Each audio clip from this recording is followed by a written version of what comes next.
9, 8, 7. People of this particular world, in this particular incarnation, hello and welcome to Marketing as a Foreign Language, episode 198. Our guest today is everything you could possibly want in a guest. If you disagree with me, you're tripping. James Kerr can be found flying his plane around the world.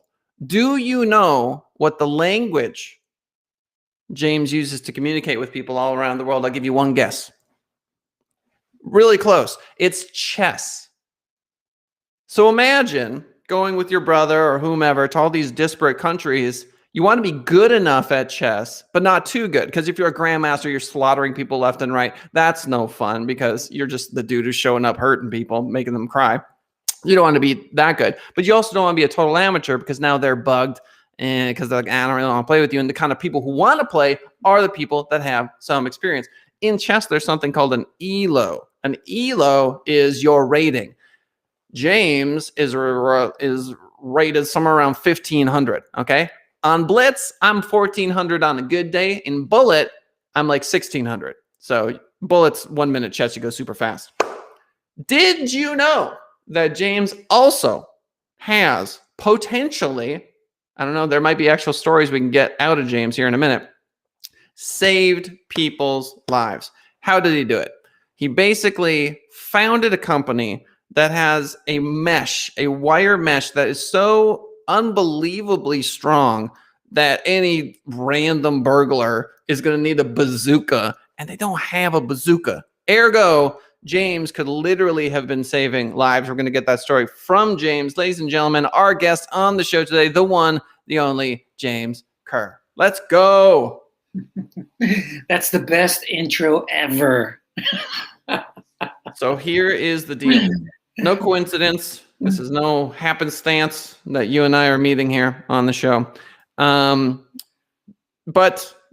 the people at home know that we like to go back. So I'm going to try to suss out why it is that you ended up doing what you were doing. So we're going to go back in time. Where were you born? Or tell me a story about your parents. The secret origin story, right? Well, first, thanks for having me. So it goes back quite some time. And my father was in the Air Force. He was a pilot. Okay. He ended up flying in a cloud and not coming out of that cloud. They never found his body. Whoa. So he was one of these MIAs, missing in action. I was one at the time. I have no recollection of him. But my mom was pregnant with her fourth child and my third sibling. So when that happened, she happened to be a German national at the time. She ended up moving us to a farm. And this farm was a cattle farm. It's one of the old school ones, where the cows actually ate grass.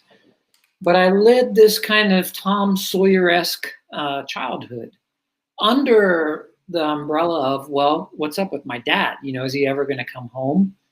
And I think that combination brought me both good things and bad things. The good thing is the resilience, having early setbacks, learning how to persevere these things. I've become kind of like a cockroach.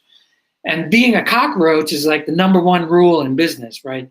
You cannot be killed easily. You got to be the cockroach.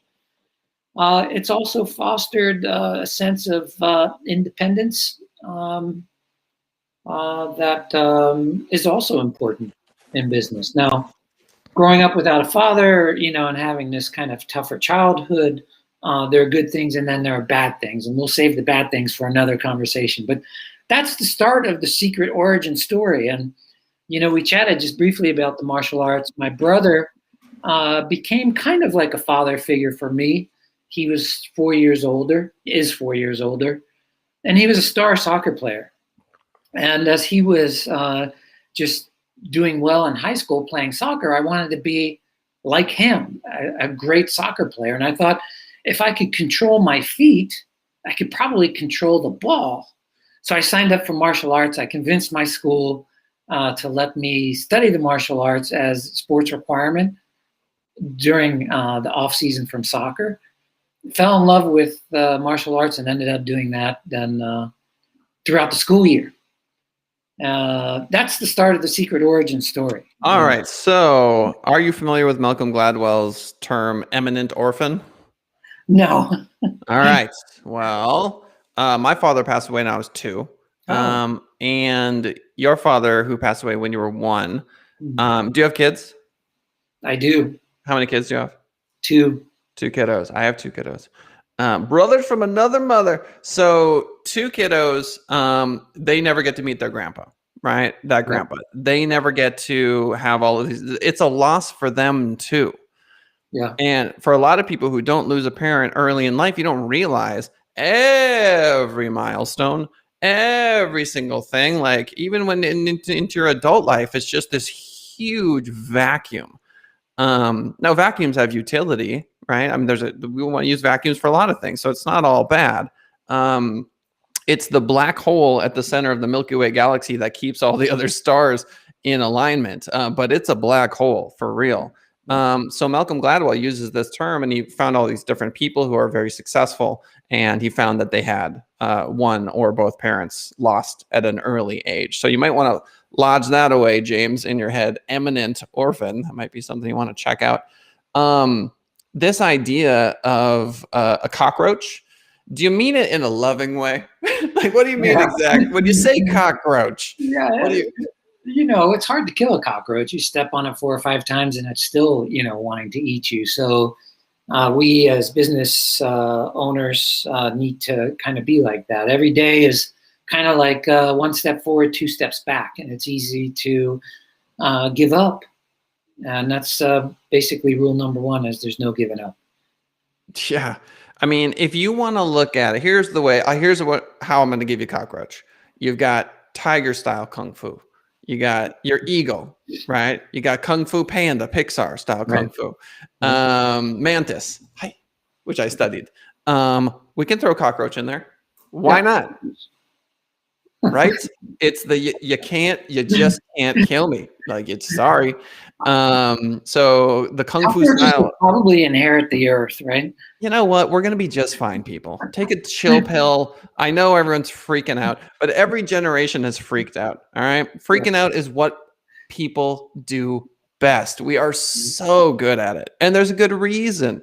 A lot of people think, oh, I have negative thoughts. I worry all the time. And then they're like a world-class surgeon, right? Or they're just super, super successful. You can just choose to think about worry as thinking. Okay. Just reframe it in your mind. Oh, I worry all the time. No, you're thinking. You're thinking through scenarios. You're meditating. You're putting thought into something where someone else may not. And they might be all zenned out and making $15,000 a year smoking weed. And that's their life. And that's cool. But if you're this type A, super marketing, because I meet these people all the time and you're worried that you're worried too much, well, you may just call it thinking. You're just thinking. It's fine. Yeah. So going back, little kiddo, was the financial situation dire, or did the military step in and say, okay, we're going to help you out? Well, the military basically said, we'll keep everyone on MIA status until about 1979, when they declared all officially dead, except for one symbolically. And that enabled families to move on. So in that period up to about 1979, I believe my mom was probably receiving my father's salary. And then when he was declared dead, there's probably some life insurance from that. We had clothes, we had food, we had whatever we needed. But I remember my mom would always be, balancing the checkbook before we go run out and get a bucket of ice cream or something. So it wasn't like she knew that she had cash in the bank and she could go, write another check for the bucket of ice cream. But I wouldn't, I don't feel like we were financially deprived. We weren't well off. My mom did put us in private schools, and I was on financial need. And that school, by the way, happened to be a Quaker school, which is another part of this story, and probably related to my father having died in the Vietnam War. Quakers are anyway. So I don't want to use the money thing as an excuse, but we certainly didn't come like some families do with lots of money already there. Okay. And that's fine. I mean, it's how do I explain this? It- the world shapes us, right? It just does. Yeah. And the suffering, um, as the Buddhists say, is the first noble truth, which is okay, there's suffering. Our reaction to it, obviously, we can just say good, that's fine. But that undermines people that are going through a really hard depressive episode. So it's at certain times in our lives, we're able to better handle and move through and evolve through this space. The one thing that I think is unequivocal is that it shapes you, and it's like a tool that the universe uses to kind of like smooth away the rough edge. It's difficult to come up with language to describe it, because anything that I mentioned just only sort of like circles it. But I think you understand. Do you regret anything? Do you wish you had had a different childhood, or can you go back and say, I've made peace with this and I'm good? No, I wouldn't trade it for anything. And I was a happy-go-lucky kid. I never felt. Of course, I felt the friction of whatever moment I was in. Losing my father, or perhaps we as a family didn't have as much as other families. The students in those private schools were very privileged. Oh, yeah. Families. So I could see, the difference between them and us. I mentioned being incapacitated for 6 months at a time with one leg, and then 6 months on another. So there are obviously these points of friction. But I, was pretty, I was pretty much like a cockroach. That stuff didn't really weigh too heavily on me. The thing I want to point to, though, is at some point in my life, I started thinking that I could do anything by myself, and that I had done it all by myself. And it wasn't until this point fairly recently where I came to the realization that I didn't do anything by myself. That's right. All these things that I may have claimed to have done was with the support of the people around me, family, friends, teachers, whomever. And maybe that is the secret sauce right there, is when we're faced with tough times, that having that support is really the key. And me being in the center of all that made it a lot easier, Yeah, no, that is profound and true. I am surrounded by an incredible group of people, as I'm sure you are, as I'm sure many of the listeners are. So, young kiddo, father passes away. You have to evolve and grow in this particular circumstance. Yeah. You end up in a Quaker school. How old were you at the Quaker school? I don't know. I did all of my high school there, and maybe a year or two prior to that. So we were on that farm there up until about 8th grade, and then my mom moved us closer to the city so we could get a better education. When I graduated, because of my father's situation, I had the opportunity to go. The government's willing to pay for the dependents' education. So I had 5 years worth of subsidized college education. I thought I'm going to take advantage of this. Oh, right? For sure. And I ended up going to the West Coast because it was so different. I went to UC San Diego. So UC San Diego had a surf team, and I thought, what a great story. I'm going to go all the way from outside of Philly, that's where I grew up, to the West Coast, where they've got a college surf team. Now, I never joined the team, but it was a great story, and it was a bold move, and it was a great move. Well, and it's San Diego. And it was San Diego back in like 1983, right? Where, I don't know, your listeners may be familiar with San Diego, but there was nothing east of UTC, University Town Center. It was all mountain biking trails. And so I think sage advice number 2 would be, outside of being the cockroach, is invest in real estate. Oh, dude. It's so true. As soon as you can, just do it. There are a number of, financial incentives for doing that, but Had I done that, this would be a different conversation for sure. Seriously. Yeah. I So was I had a love for science and math. I did have that issue with my body, as a teenager. And I thought, well, I'll study math. Math will be my major, but I'll do it pre-med. And then the pre-med thing turned out to be, my goodness, I'm just spending so much time studying. And for what? What is the return? And if I could make a minimal effort and get a maximum return, well, maybe I should pursue that instead. So I could, spend this much time and energy and get this back, or I could spend this much time and energy and get this or more back. And so after a few years, I shifted from math to physics to engineering. That was a great move because I absolutely loved it. It was mechanical engineering. I absolutely loved it. I decided not to become a physician. And I still had a few years left of schooling. Picked up a minor in Japanese studies and philosophy.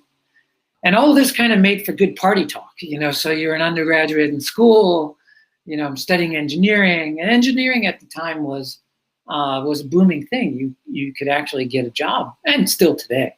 Right. You get a job out of school from it, and everyone's focused on, lining up the internships. I ended up heading to Japan. So let's pause there because I want to go back. So childhood on the farm, okay. Cows, sheep, horses. What's going on there? Cows, beef cattle. Beef cattle. Mm-hmm. Are you vegan? Grass fed. No. No. No, we were raised vegetarian. Really? Yeah, my mom felt that was the healthy thing. And it is the healthy thing, as we discover. We didn't even have sugar in the house. That's why we had to go out and get that tub of ice cream from time to time. Right. No sugar in the house. The closest you got to a hamburger was like a soy burger, tofu burger. Right. And this was quite a while ago. So my mom she was way ahead of the curve on that. And we, at one point even left to do some fasting. I mean, wow. That's like 40 years ago, right? Fasting was like a 4-letter word. Yeah. So your mom, a little bit of hippie vibes, which I can dig. Yeah. A little bit of hippie vibes. She didn't look like a hippie or act like a hippie, but she probably shared the values. Yeah. And still does. Interesting. She's still with us. She is. Yeah. Nice. Hopefully she watches this. Shout out to James's mom. Yeah. Let's see, 18 minutes into the program, just tell her. That's when we talk about you. So she's vegetarian. That's interesting. And then there's beef cattle. She's raising beef cattle to slaughter. And y'all are eating meat. And y'all are eating tofu burgers. We lived on the farm in the farmhouse, but the farmland was leased to someone else who was raising the cattle. So we were hands off in terms of the day-to-day operations of raising beef cattle. I see. They were old school, raised on grass. You did very little other than mend a fence or catch one that ran out somewhere. But there wasn't a lot of work to be done there. Interesting. Okay, so you lived, I can only imagine, a fairly rural experience. Oh, yeah. Yeah, I'll have to tell you about the UFO story, but 150 acres, no neighbors. So it was kind of a pod. It was my mom and my 3 siblings. And again, there are upsides and downsides from that. The upside was we led a pretty protected lifestyle. We weren't exposed to things. That may have corrupted us. So it's hard to get your hands on meth when you're living on a... Make it yourself. Yeah.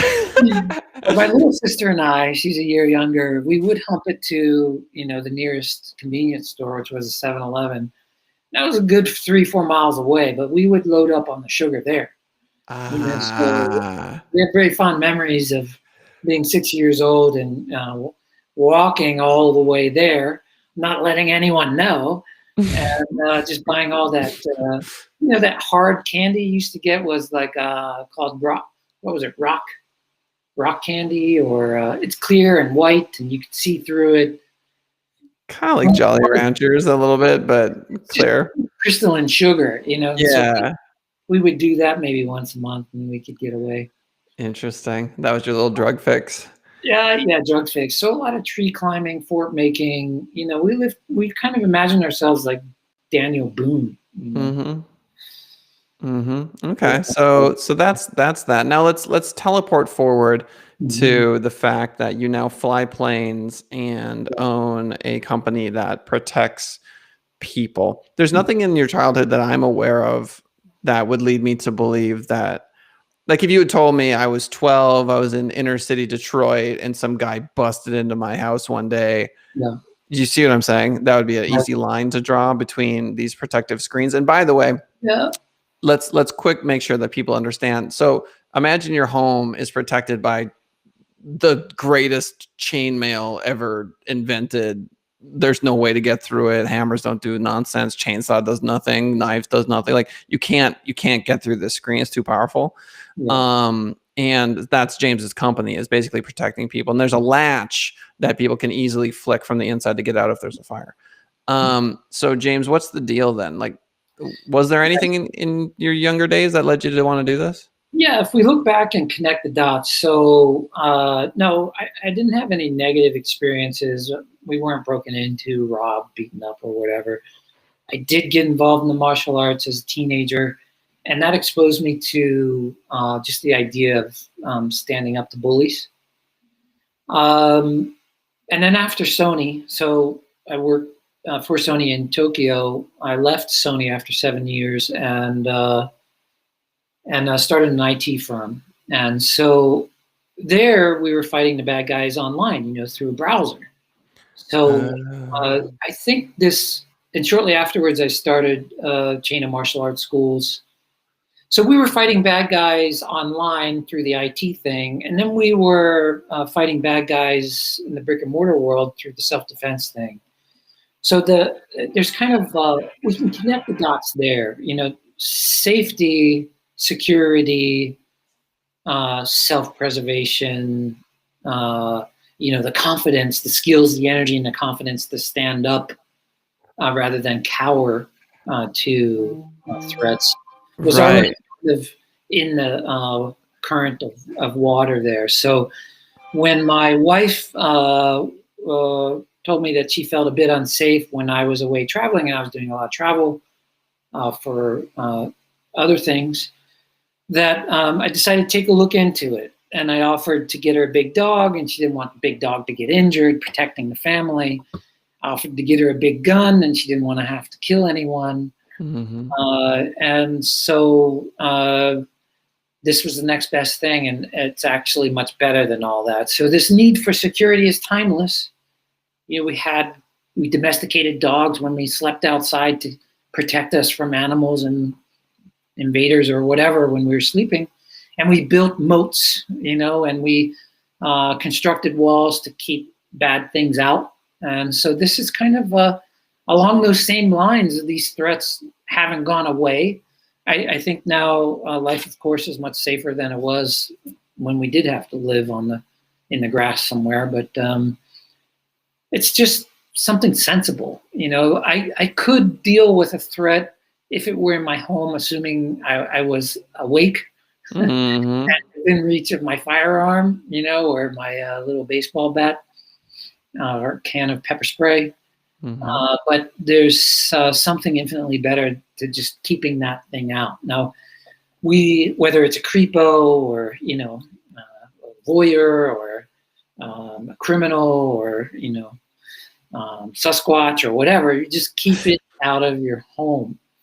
And what it ends up turning is your home into a kind of sanctuary, and there's a peace of mind that comes with it that once you experience it, you really want to hang tightly to it. In fact, my wife now, if we stayed in Airbnb, she feels more vulnerable just because we're not that confident about keeping someone out of the home. Well, because you are more vulnerable. She feels it because you literally are. You are. And so our mission here is to find a way to secure these 130 million homes in the United States. And the product we've got right now is highly customized, and it uses a material which is very expensive.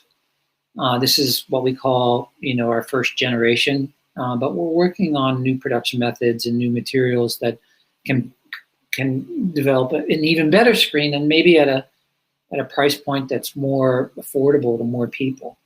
Because the homes we visit, typically the process is someone calls and says, I want to secure my home. We visit the home and we prepare a quote for them based on the build of that home and their requirements. But oftentimes the people who need it most are the ones who can afford it least. Right. And that's the real tragedy. Yeah. That's the thing that we need to solve. Yeah. We've got a great, tidy little business as is, for the cream of the market that wants the best security possible and can afford it. There's everybody else, that needs that security but cannot afford it. Yeah, you'll see the little iron bars around the homes. And then I'm reminded, I spent some time in Venezuela, and it is very normal to see a row of broken glass bottles cemented onto the fence tops. Right.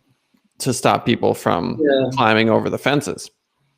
Yeah, it's an unpleasant way to live, whether you're behind bars or on the other side of, sharp edges of glass, or even inside the rolling shutters that come down. We don't want to have to live in a way where we're trapped and enclosed. We want to live in a way where we're open but not exposed, right? So the beauty of the screens is it looks like a standard solar screen. You can see out and enjoy the view. You don't have to think about putting it down and locking it. It's always locked.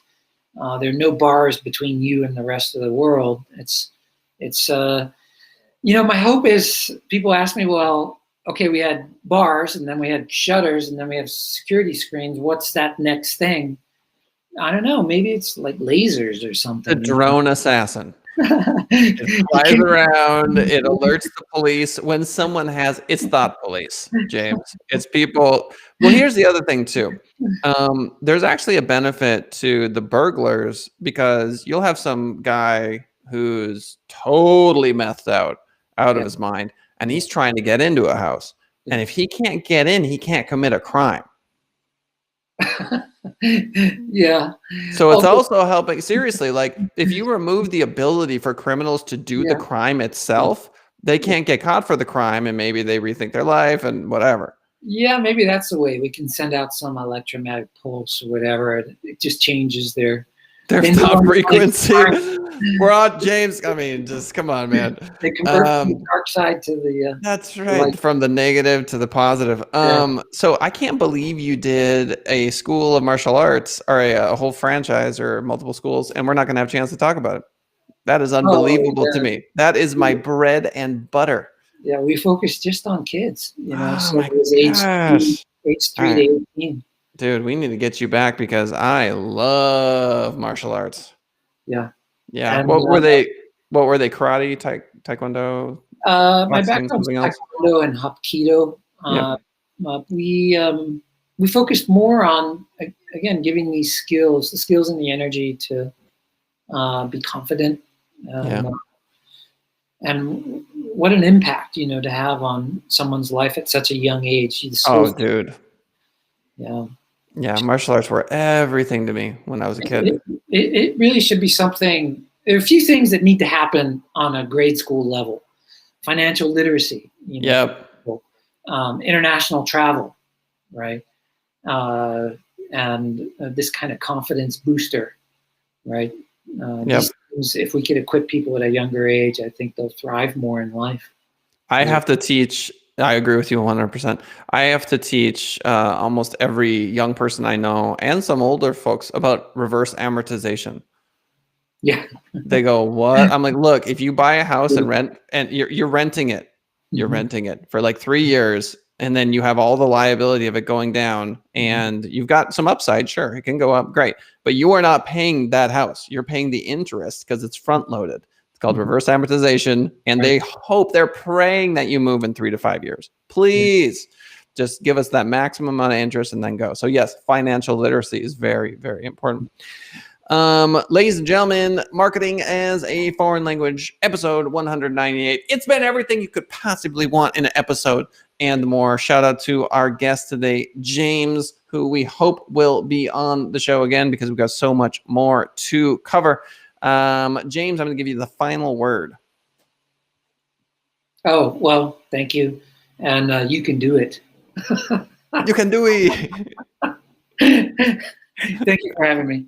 Of course. All right, ladies and gentlemen, thanks so much. We will see you for the next episode. If you're listening to us on iTunes or Spotify after the fact, we love you. If you're listening to us on YouTube after the fact, we love you. If you want to join us for the live show, 10:30 a.m. Pacific Standard Time, youtube.com/SendItRising. Thanks, everybody.